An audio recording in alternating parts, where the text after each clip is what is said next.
In a moment, 5 individuals are going to push the Apple Vision Pro to its limits, and we are going to follow their journey on this UX investigation, revealing what the Apple Vision Pro excels at and where they may have missed the mark. By the end, we'll have 4 ways that Apple can make the Apple Vision Pro an even more visionary experience. It's time to answer the big question.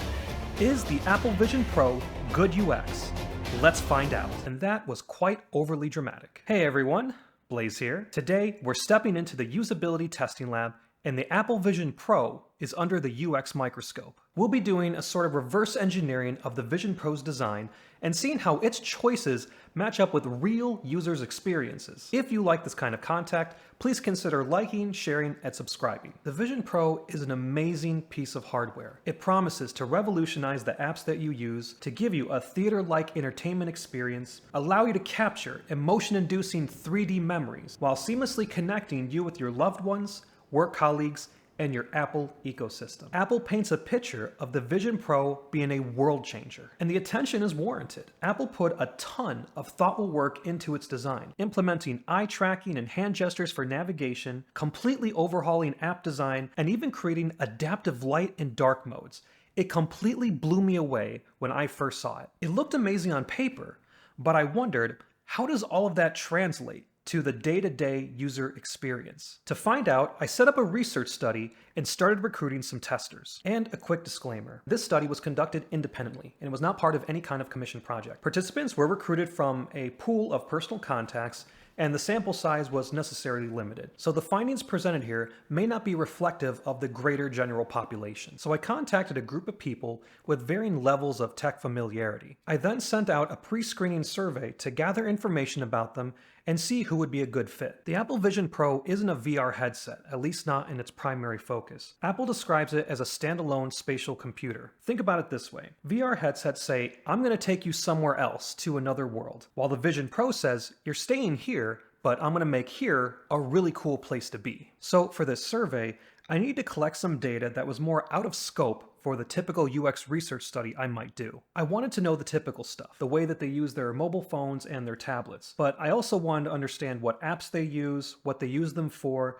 what other smart devices they have, and if they have any prior experience with using headsets like this. I chose 5 participants for the study, and I felt pretty good about their spread of experience. All 5 participants use mobile phones on a daily basis. 4 out of 5 use Apple phones, and 1 uses an Android. 4 of them own tablets and have varied usage patterns. They all own somewhere between 4 and 8 smart devices, both Apple and non-Apple products. And 3 out of 5 participants have prior experience with VR headsets, with 2 of them actually owning one. So to help me uncover any potential patterns and to help me understand their perspective, I assign roles to them based on their experience. User 2 will be our competitive user. They have extensive experience using a leading competitor's product in the same space. This allows us to gain some valuable insights from a different perspective. User 1 will be our power user. They have experience in all the areas that we mentioned, so they'll likely be able to offer insights from an advanced user's perspective. User 4 will be our new user. They're relatively new to this realm of technology, so they'll be able to offer insights from the perspective of someone who's encountering this kind of technology for the first time. User 3 will be our experienced user. They have very heavy phone and tablet usage, and they've also tried VR. They'll be able to offer insights from someone who's comfortable with technology, but may be unfamiliar with this specific type of device. User 5 will be our representative user. They possess a balanced experience level representing the common user. They round out the team, providing insights that are most likely to resonate with the majority of potential Vision Pro users. So at this point, I felt pretty good about the participants and their wealth of experience. Admittedly, I would have loved to have at least one more Apple user in the study, but of the people I contacted in the pool, only 1 person turned out to have a non-Apple device. I did reach out to others I knew who had different devices, but I didn't get any response and, well, the show had to go on. So these are the users for the study. We'll be following their journey and analyzing their feedback as we examine the Vision Pro's design. The next thing I needed to know about them was their app usage. And as you'll see, this is where I hit a little bit of a roadblock, and you guys came to my rescue. So usually I would do this by simply asking them what apps they use, but sometimes people's memories of little details like that aren't the most reliable. So I tried something different. I asked them to use their built-in screen time or some kind of app like that to list the top 8 apps that they've used over the past 2 weeks. The next thing I wanted to know is what they use their apps for, like entertainment, productivity, that kind of thing. For this, I plan to use the data in the app stores by how they categorize them. But when I looked up the categories of these apps, some of them didn't make much sense. For example, YouTube is categorized as a photo and video app. While understandable from a technical perspective, I don't think it reflects how users typically engage with the app.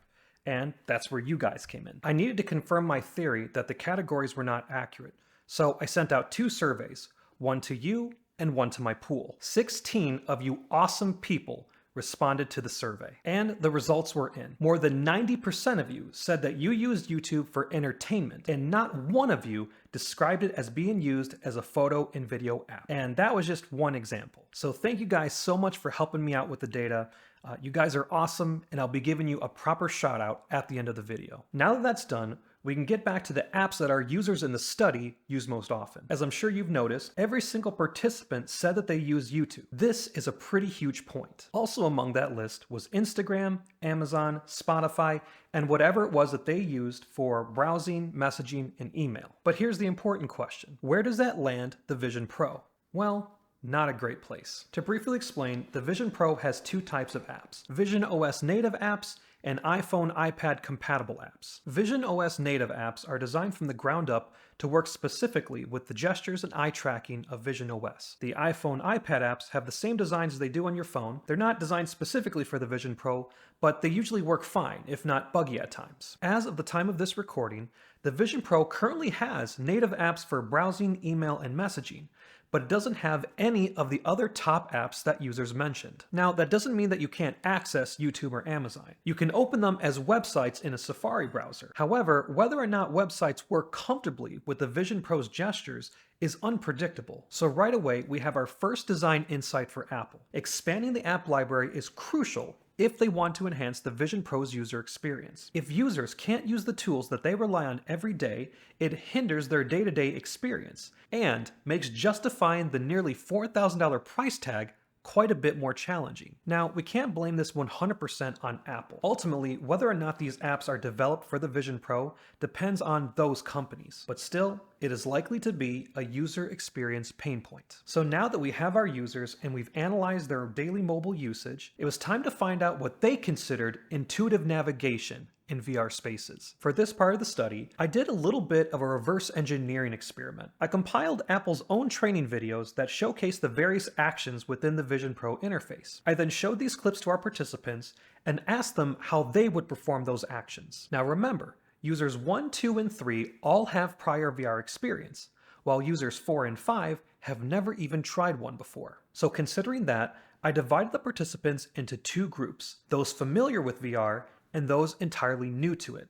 This would help me identify any emerging patterns. Focusing on the broader, more unanimous patterns, here's what we have. When it came to selecting a button, all 5 users preferred a single finger tap when the button was close, and 3 out of 5 still preferred this method when the button was far away. For hovering over a button, if the button was close up, 3 out of 5 users preferred hovering their finger. When the button was further away, 3 out of 5 said that some type of eye tracking technology would be needed. When it came to scrolling, all 5 of them preferred single finger scrolling if it was close up, like the way they do with their phones. And if it was far away, 4 of them still preferred the same method. When it came to scaling objects that were close, 3 out of 5 preferred grabbing it with 2 hands on the sides and stretching it. Scaling far away objects saw more varied preferences, with some users still preferring a grabbing stretching method or a 2-finger pinch zoom like they do on their phones. For rotating objects, regardless of the distance, 4 out of 5 users preferred using some sort of handle or anchor icon. For zooming into a picture, whether that picture was close or far away, 4 out of 5 said they preferred to use a 2-finger pinch zoom like they do on their phones. For using a keyboard when it was close up, 4 out of 5 preferred to touch type with both hands. However, when the keyboard was far away, the responses were much more varied. 2 out of 5 said that they would only use a speech-to-text feature, and 2 others still preferred some way to touch type or type with single fingers. And the final task was accessing the speech-to-text feature, as you would see on a search field. If the field was close up, 4 out of 5 said that they would rather issue some sort of voice command, like saying, "Hey Siri," or something like that. How did I know? The moment I said it, I knew it was a bad idea. The moment I said it. If the field was close up, 4 out of 5 said that they would much rather issue some sort of voice command. And 3 out of 5 still said they preferred this even if the field was far away. Interestingly, 2 out of 3 members of the VR experience group provided some very unique insights. For example, they suggested a pinch selection for buttons or pinch dragging corners of windows in order to scale them, which is a common navigation method in the MetaQuest line, and it's also how that's performed in the Vision Pro. They also suggested using some type of motion tracking typing technique on a hard surface, similar to a laser keyboard technology if you needed to use the keyboard. So it's interesting to see how their broader experience sort of separated them from the collective group. Aside from that, it wasn't like seeing a bunch of distinct patterns emerging here and there, but rather it's like what we talked about. It was like an overwhelming overlap in their responses. And that suggests that these users have these universal gestures that they prefer and feel are more intuitive and natural. Well then, this leads us to another question. Does the Apple Vision Pro incorporate these universal gestures into its navigation? The answer is sort of. The Apple Vision Pro gestures align very well for users' preferences when it comes to close-up interactions. However, there is a significant disconnect when it comes to actions performed at a distance. Now, there are likely technical reasons why Apple chose the gestures that they did, so we can't judge anything based on this alone. So the real question is how does this perceived disconnect affect users' navigation experience with the Vision Pro? There's only one way to find out, and that's for users to put on the Vision Pro and test it out. And that is what we are doing right now. We can officially declare playtime is over. These 5 users will now try the Vision Pro for the very first time. Everything thus far has been theoretical, but now the rubber meets the road. In this test, users will put on the Vision Pro and be instructed to perform tasks that implement all the gestures that they were interviewed about. During the session, each user was given a short tour of how to handle and put on the very expensive headset of the future. They were shown how to tighten it, how to use the crown button, and how to use the top button. Other than that, they did not receive any guidance or advice. First, users went through a process where the Vision Pro aligns to their eyes. It's during this process that the Vision Pro instructs them on how to select objects by looking at them and pinching their fingers. After this, they were given a total of 5 tasks to perform. Navigate to the second page of the home screen, open the Photos app and zoom into the particular part of a photo, open the Notes app and enter their name using the keyboard, scale the keyboard to a larger size, and utilize the speech-to-text feature. After each task, they were asked how they performed it, if it felt comfortable, if it felt intuitive, and if it felt useful. Each of their sessions was recorded and then analyzed, focusing on how many tries it took to find the proper way to perform the tasks, and how long it took them to complete the tasks.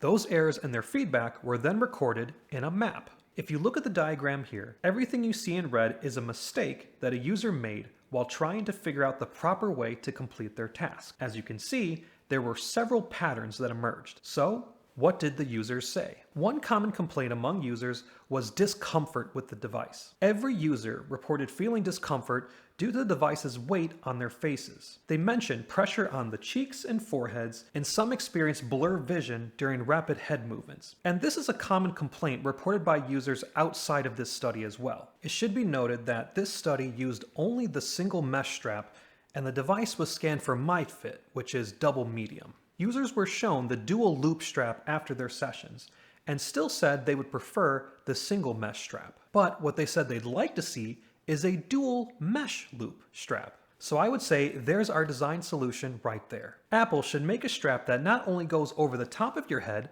but it's made of that same comfortable mesh material. This is the second way that Apple can improve the Vision Pro. Now let's talk about user error. As you can see, users made a lot of mistakes, but there's a catch. At the same time, they also made positive comments about how much they enjoyed the experience and how intuitive it felt. These two things might seem contradictory, but they do go together, and I'll explain why in a little bit. Users' errors can be attributed to 2 key issues: unintuitive gestures and a lack of clear and instructive guidance. As you can see from the diagram, users made numerous errors trying to find the correct gestures for tasks. Most errors occurred during the eye synchronization process, navigating to the second homepage, zooming into images, and scaling the keyboard. The overwhelming majority of users initially tried using those phone-like gestures that they mentioned during their interviews, those universal gestures that we talked about. Of course, these gestures were largely incompatible with the Vision Pro, especially for objects at a distance, which led to a significant number of errors and a lot of user frustration, to the point where, across all tests, 5 instances occurred where users quit and needed help completing their task. The other issue contributing to user error was a lack of clear and instructive guidance. This was very evident during the eye synchronization process, when 4 out of 5 users struggled to understand the instructions to select dots by looking at them and pinching their fingers together. In addition, 2 of 5 participants experienced trouble starting the process, which was done by pressing down on the crown button. But most notably, 3 of 5 users never even discovered that eye tracking was a core function of navigating within the Vision Pro, despite having been using the device for approximately 15 to 20 minutes. Instead, these users continued to select buttons by aiming with their finger and pinch selecting them. And it wasn't until they concluded their session and I told them about it that they learned that eye tracking was a feature. What this tells us is that the instructions provided during that eye synchronization process was not clear enough to these users. Interestingly, with the exception of user number 1 who had the fewest total errors, all users largely made the same mistakes during the same tasks, regardless of their prior experience. Now, you might recall me mentioning a catch earlier. After users were shown the correct way to perform those tasks, they reported the experience of those gestures as a very responsive, intuitive, and comfortable way to navigate the interface. This tells us that while navigating using the Vision Pro's gestures can be very comfortable, they are not naturally intuitive for users. In other words, users are not likely to be able to figure out how to navigate within the Vision Pro on their own. As mentioned before, they need guidance. And that is the next design insight. One solution for Apple to address the vast majority of user error is to implement some type of introductory tour or explanation that clearly explains how the Vision Pro works when they first put it on. Here's how they could do it. Whenever a new user puts on the headset, they have to go through an eye alignment and eye tracking synchronization process. This is standard procedure. While they're at it, Apple could offer the option for a tour. Interestingly, Apple already has videos stored in the tips section of the menu that explain how to perform tasks. They could simply show these videos during the tour process, or even better, provide users with an interactive experience so they can try it out themselves. This wouldn't take long, and it would allow users to immediately understand how to navigate the Vision Pro's interface. Based on our data here, this would greatly improve the Vision Pro's user experience design. And that will wrap up... Wait a second. That was only 3 things. Well, there were 4 issues, but I promised 4 solutions. Well, how about this? After each user finished their testing session, I wanted them to experience the Vision Pro as they should. So I showed them the proper gestures for navigating within the Vision Pro, and then I allowed them to do whatever they wanted. Users really enjoyed themselves with it. They talked about how amazing it was, how intuitive everything is, and just what an incredible piece of technology it is. I specifically made a point to show them the immersive environments, that dinosaur interactive experience, and some 3D entertainment on Apple TV and Disney+.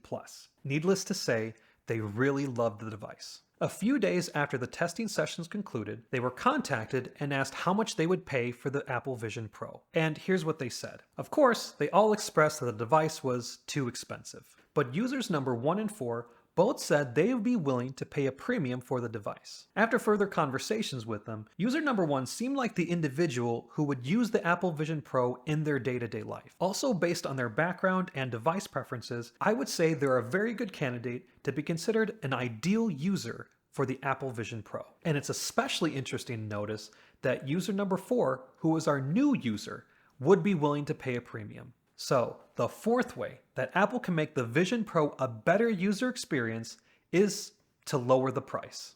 Thank you very much for joining me in this research study, and a special thank you to the ones who helped me by answering that survey. We have Jaina, Rob, Denise, Caden, Ryan, and Ketchy.